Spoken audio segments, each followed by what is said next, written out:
30 days, 30 videos, the first daily uploads of 2021. Watch me do awesome things, like ruining a strategy in F1 2020.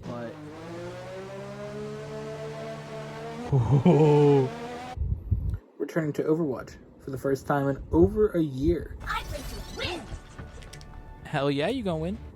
Continuing the building of Bretown and City Skyline. We got one house chilling. That's nice. Or, if you're interested, discussing a bit of music. I love the cover of it. It's pretty cool. But of course, above all that, we're having some fun. Because why not? It's WCW's Wild June 21. Hello and welcome to today's video. Today, we're here with, of course, Olive. Olive, come say hi to everybody. Come say hi. Yes. Do you want to be part of the video? You can be part of it. Alright, we're here to preview the Styrian Grand Prix. The Styrian Grand Prix replacement for Canadian Grand Prix, I believe. I believe that's what it was. One of the races last year brought back again. Along with, of course, the Emilia-Romagna Grand Prix and the Portuguese Grand Prix and the Turkish Grand Prix. Which this F1 video is also sort of a little bit of a catch-up on some of the other F1 news. But this race taking that spot from what Canada had to what Turkey had to now what the Styrian Grand Prix will be. But other news on that, the replacement for Singapore is Turkey, which is cool. Turkey was a good race last year. Also, the Russian Grand Prix in 2023 will become the race at Igora Drive. That track looks pretty interesting. I looked it up earlier, and I think it's going to be kind of cool to... What do you want? I think it's going to be kind of cool to see a different track. I think that the Sochi Autodrome, it's a cool track in the F1 game. It's fun to play there. I enjoy it. But to actually watch, which, as much as I love playing the F1 game, and I play the F1 tracks way more than I obviously think I watched, because you get a race once a year at a track, and occasionally twice if there's a global pandemic. But for the most part, you don't really see a track that often. So, in the F1 game is brilliant, but watching the race, that's what matters more. And to see a race in Russia at a cool track, or hopefully a cool track, a different layout, it's going to be fun to live a better race. And honestly, hopefully there's a better track overall. Maybe it'll be good in the F1 game. Who knows? But that's something for another time.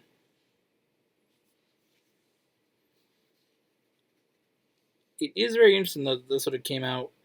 Again, also the other thing with the Sochi track is that the novelty of racing around Olympic buildings, because I remember when that was being announced that I'd watched those Olympics in 2014 and said, oh, they're going to do a race around that place. And I'm like, sick?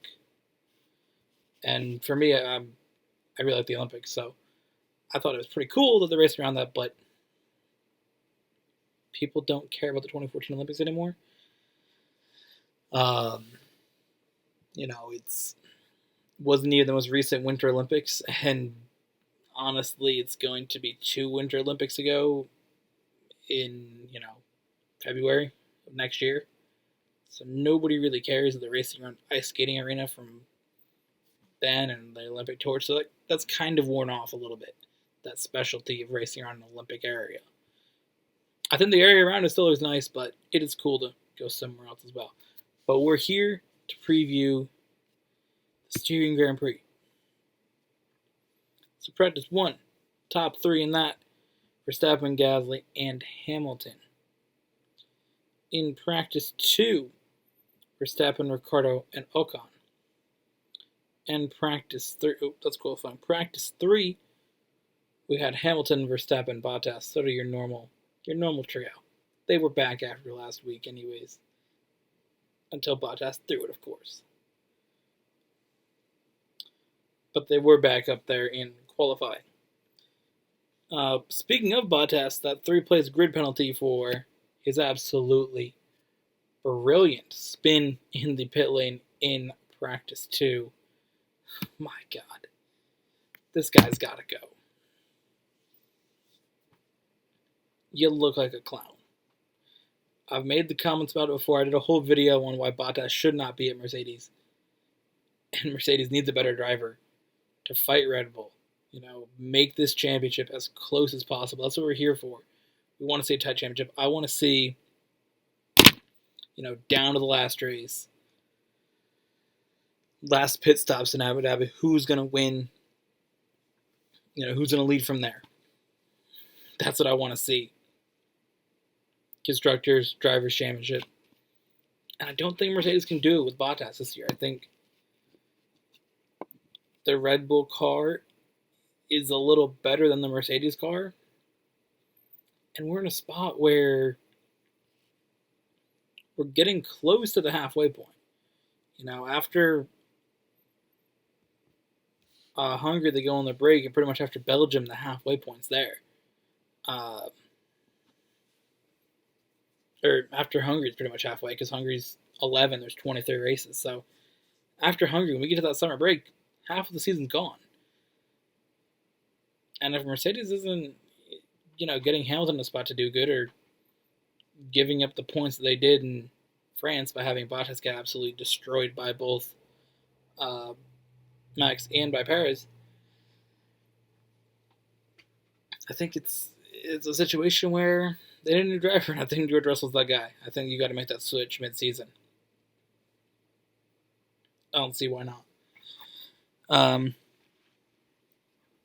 I think every week Bottas just proves more and more that he's incapable of doing key things and coming out of the pits, and then to say other teams complain for him to get a penalty. Bro, you could have hit people from McLaren. That was ridiculous. By the way, enough with the Bottas is trash and everybody hypes him up. Not hypes him, but everybody's like, oh, we feel bad for Bottas. I don't. He's bad. It's obvious. He's had many attempts at this. So we go to qualifying. Let's take a look at what we got here. So your usual suspects and Ocon were out in Q1, both Haas drivers and Latifi. You normally expect that, of course, Mazepin in last. And typically, a Alfa Romeo driver out in Q1. This time it was Kimi Räikkönen's turn. But Esteban Ocon getting out. A little bit of a shocker there that the number one driver at Alpine, or the better driver at Alpine, should we say, out in Q1. We head to Q2. And Russell with a brilliant qualifying spot of 11th with the Williams, only 0.08, 0.008 off from going in to Q3. So close to George Russell, but that would turn out to be beneficial later on, which we'll touch on in a moment. Other drivers, Sainz, Ricciardo, not killing it. I think that he's got a few more races sort of get into a spot where he's solid before we start asking questions about Ricciardo. As much as I want to see him do well, a Ricciardo fan, I want to see him do well. Be honest, he's one of my more favorite drivers. I definitely put him in that top five group of drivers that I want to see do well, and it's unfortunate to see him back here. But hopefully he'll figure something out with the McLaren sooner than later. We get to the top 10. Stroll and Alonso, Yuki Tsunoda, Charles Leclerc, Pierre Gasly. And then we get to the top 5, your expected top 5. Perez, Norris, Hamilton, Bottas, and Verstappen. So Perez in a good spot for the start here to help Red Bull when they need it, because Bottas with his 3 place for his spin, because Bottas is brilliant on 1 lap. I'll be honest, Bottas on 1 lap, one of the best. Comes to actually racing, battling, passing, that's where I have a problem with him. That's what I'm going to say. Because I think overall, and I was saying it earlier, my brother and I were watching qualifying, we were talking about it. I think that he's really good in a single lap. And I think they even might have mentioned that in the broadcast while we were talking about it.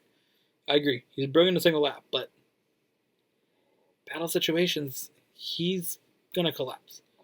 But yeah, we got Perez in a good spot. Norris there. Hamilton and Verstappen. So Bottas will be in 5th. Because he's going to go behind Hamilton, Norris, and Perez. I'll be honest, I think Bottas stays there. 100%. I think strategy-wise or race-wise, you're going to have Verstappen. He's going to go take off. Hamilton's going to be close behind for a little bit. But that car didn't look brilliant for Hamilton for a little bit. It seemed like he was struggling just a bit through that qualifying session. We get to Norris, who I think's been brilliant this year. I think if you take purely a driver, we take top 3,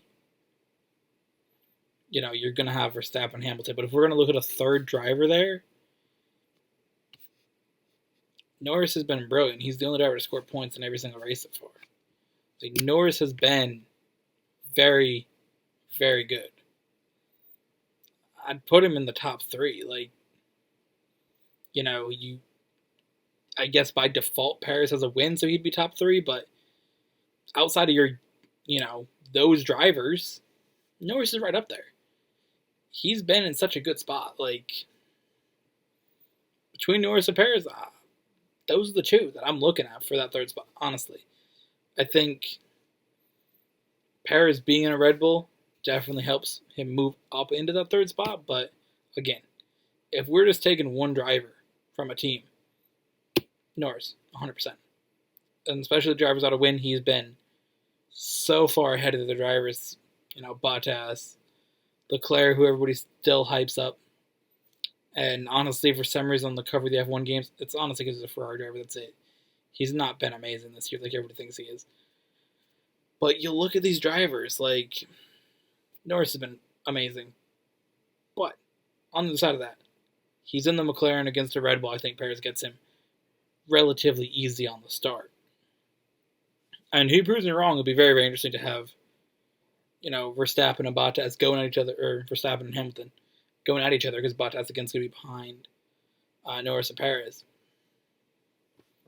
It's going to be a very, very interesting race to have that shake-up at the front. And again, by having Perez close to Verstappen, that really changes strategy for Mercedes, because they can't do anything super wild or to pass Max, because you're going to have Perez right there. So it's going to be a good one. For sure. I'm super, super excited about it. But to the point that I was mentioning with George Russell, why it was good for him to be in 11th, we got to touch on that before we get to the race predictions. Because Yuki Tsunoda also got a 3-place grid penalty for impeding Valtteri Bottas. Going to turn 4, you had Yuki Tsunoda. He was going in and definitely got in the way of Bottas, who was trying to turn in on the brakes. Bottas on a fast lap. Yuki Tsunoda started driving around. I think he might have been a slow lap. And, he was trying to get there, and Yuki Tsunoda was definitely in the racing line, the braking line, into that corner. Pretty clear-cut penalty there. Yeah, he blocked Bottas on a flying lap.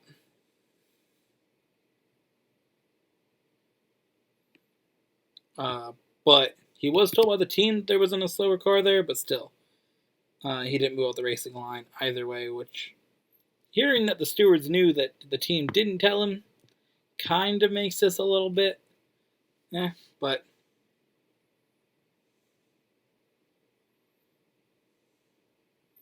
Still, I don't know. If you're on a slow lap and you see a car coming up behind you, try to get out of the way. It's pretty simple. I remember watching it live and I'm like, ooh, not it. But that puts Fernando Alonso, Lance Stroll, and George Russell up, which George Russell's in the top 10 with free tire choice. So you get the best of both worlds, top 10 and free tire choice. What are you doing? What are you doing?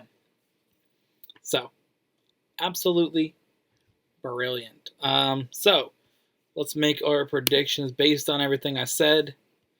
I'm gonna go on a limb here. This is a wild shot pick, but I'm gonna pick Max Verstappen. See, when I came into this year of making videos and doing the race predictions, I knew the NASCAR race predictions were going to be a lot easier. There's typically a solid amount of drivers, potential for a win. You got,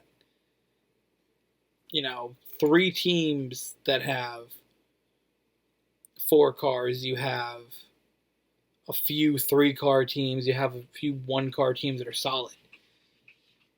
There's a solid 15 drivers to pick from.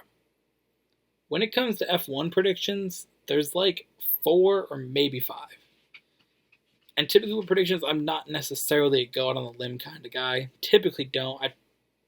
If you notice about my predictions, I keep it pretty much in the same spot. And I think looking at the race from a clear-cut strategy, you can tell why. So from that clear-cut strategy, you can just tell you're going to get that fight, the Red Bull against, 2 Red Bulls against the Mercedes, and Max being out front there. I don't think that there's